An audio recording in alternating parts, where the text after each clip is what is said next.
వాడికి వీడెందుకు ఇచ్చాడు డబ్బులు? అది 1,00,000. చెప్తా వినండి. ఫస్ట్ మా సార్కి 10,000 అవసరం అయితే ఆయన దగ్గర తీసుకున్నారు. మళ్ళీ ఆయనకి 1,00,000 రూపాయలు అవసరం పడింది. మా సార్ ఏం మాట్లాడకుండా 1,00,000 మొత్తం ఆయనకి ఇచ్చాడు. ఆ తర్వాత మళ్ళీ మా సార్కి 1,00,000 రూపాయలు అవసరం పడింది.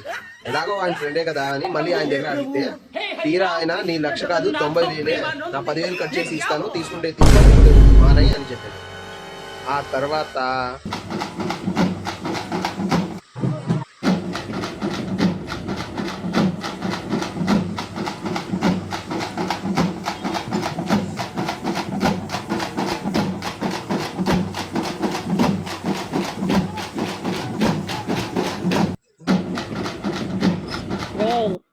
నీకు దండం పెడతా, లాస్ట్ లో ఏమైందో చెప్పరా? నికృష్టుడా, దరిద్రుడా, అమ్మవారితో పుట్టినోడా, పాపంరా, నీకు ఆ చదివే లేదురా.